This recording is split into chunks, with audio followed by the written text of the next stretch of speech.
Hey folks, this is David, and tonight we have a comparison video. So this isn't a full video review. This is just a comparison of two very popular knife patterns. We have the Kephart pattern up here, a pattern that's very popular here in the US. And we have the Woodlore pattern here, which is very popular in the UK as well as the US. This here is the LT Wright Genesis. This particular steel, it's in a stainless steel. It's called CPM3V. Black micarta handles. This is by Battle Horse Knives. This is the Battlelore, and it's made in 𝑜1 steel. So before we get any further, let me give you guys the specs on these knives. So it's the Battlelore here is in 𝑜1. And the thickness is 1/8 of an inch. And the let's just do them both at the same time. So the Genesis is slightly like a hair over 1/8 of an inch. It's because of the steel, because of the 3V. It's just more ideal to make it slightly thicker. So 1/8 of an inch is 3.2 millimeters. So this is slightly over 3.2. I would just guess it as 3.3 or 3.4 millimeters. The overall length for these two knives. So the Battlelore here is 9 3/8 inches long, which is 23.8 centimeters. 23.8. The Genesis is an even 9 inches long, and that's 22.9 centimeters. Let's talk about blade length. So the Battlelore here, the blade length is 4.9 inches. 4.9 inches, which is 11.4 centimeters. The blade for the Kephart is 4.25 inches or 10.8 centimeters. The handle length for the Battlelore is 4.9 inches, which is 12.4 centimeters.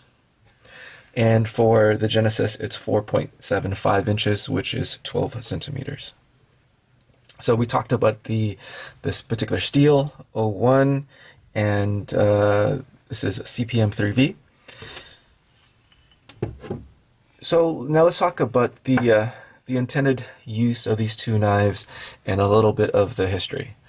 The Battlelore is patterned after the Woodlore pattern. I'm not quite sure who designed the Woodlore pattern. I think it was a custom knife maker in the UK, but it was made popular by Ray Mears, who is a very popular TV personality. He does a lot of documentaries on the outdoors, on bushcraft, and a lot of like National Geographic type of documentaries and TV shows.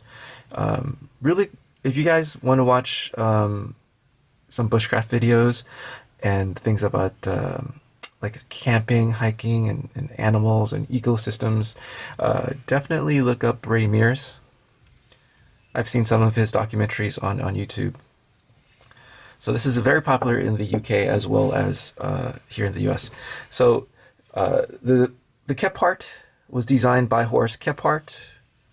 He is an American outdoorsman and writer. He writes about camping and bushcraft tasks, and he designed this knife. This is very popular in the US. Let's talk about the different aspects of the two knives now. So let's look at the handles. The Battlelore has a contoured handle, and you're going to see this with all of the knives that are patterned after the Woodlore. It's often referred to as a Coke bottle shape.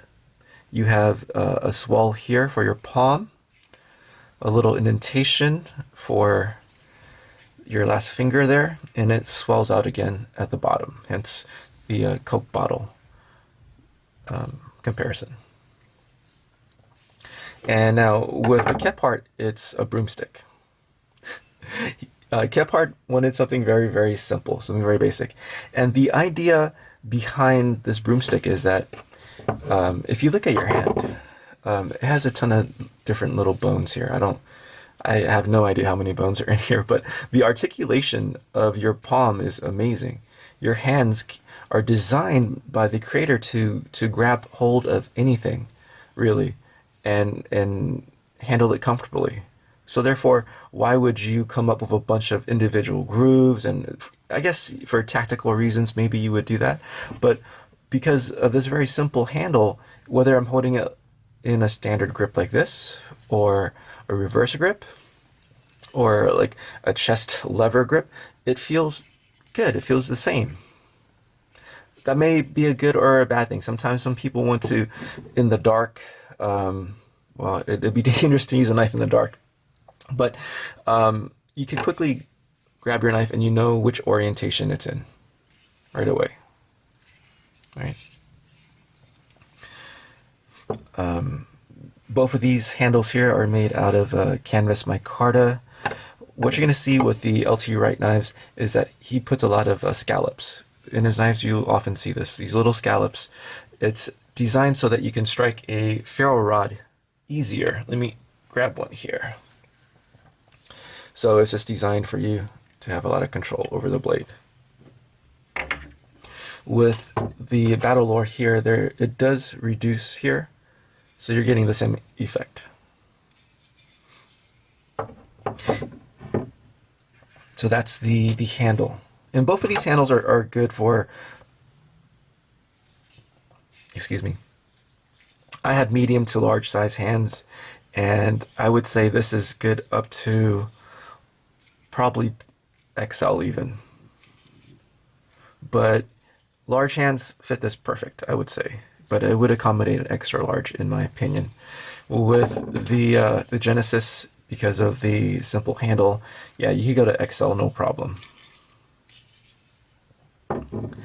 Let's talk about the blade shape.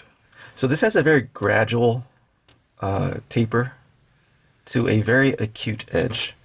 The Kephart goes straight out, and it has a more drastic drop to the spear point. So let's look at these two tips here. I hope it's focusing.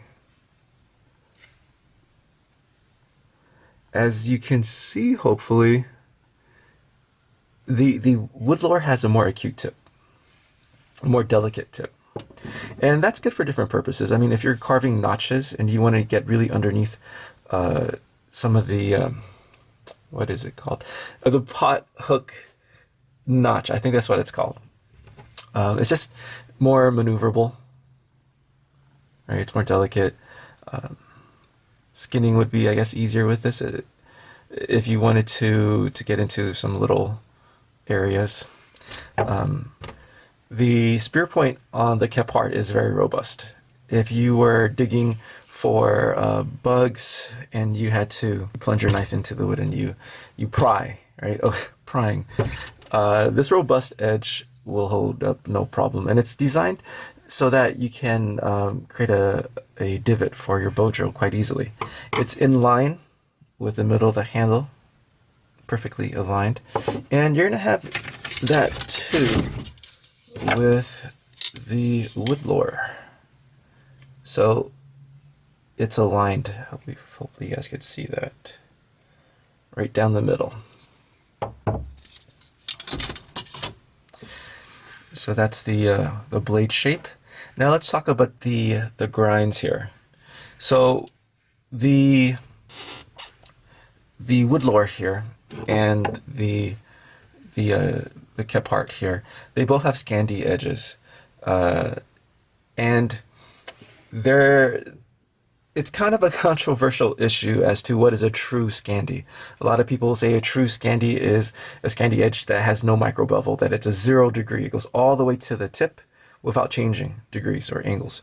But most Scandis that I've used actually have a micro bevel right at the end. Moras, they have a micro bevel right at the end. And that micro bevel just creates a more robust edge. It's not quite as fine. And that's a ideal situation or an ideal orientation for bushcraft knives, because when you're using a bushcraft knife and you're making kindling or you're batoning, you might overstrike and hit the ground, and there's sand or rocks in the ground. Sometimes the wood you're using is frozen. Sometimes it's particularly really hard, and sometimes wood actually even pulls up tiny little bits of iron, and that could damage your edge. So that's why most knives that say they're Scandi, they have a micro bevel right at the end. What else can I tell you about these two knives? Well, let's talk about the knife makers. So this is the Battle Horse Knives Battlelore, and the owner of Battle Horse Knives is Dan Coppins. The owner of LT Wright Knives is LT Wright. And these two gentlemen actually used to own a knife company called Blind Horse Knives. And I had one of their knives. And they have a very common style or purpose for their knives. Their knives may look beautiful, but that's not what they're really trying to do with their knives. They're trying to create hard use outdoor tools. They see knives as tools, and it's they don't get too fancy. Sometimes they do, because the customers, that's what the customers want. But you see oftentimes their knives are in just green micarta or black micarta, very, very simple stuff, and they use hard use steels, and both really great gentlemen. They both still stand by their warranties for Blind Horse Knives, and they have warranties on their individual knife companies as well. Excellent fit and finish. If I were to pick one, I would say I think LT Wright is slightly better at finishing knives, slightly better, but they're both really, really good. So guys, if you have any questions on, or share with me your thoughts on the different knife patterns. Tell me which one you prefer. If I messed up on any points, please go ahead and let me know down below. And if you enjoyed this video, please consider giving me a sub, a like, and a comment. I love reading comments, guys. Okay, guys, that's it for this video. Like I said, it's not a review. This is simply a comparison of two very popular knife patterns. All right, guys, I'll see you in the next video. Bye.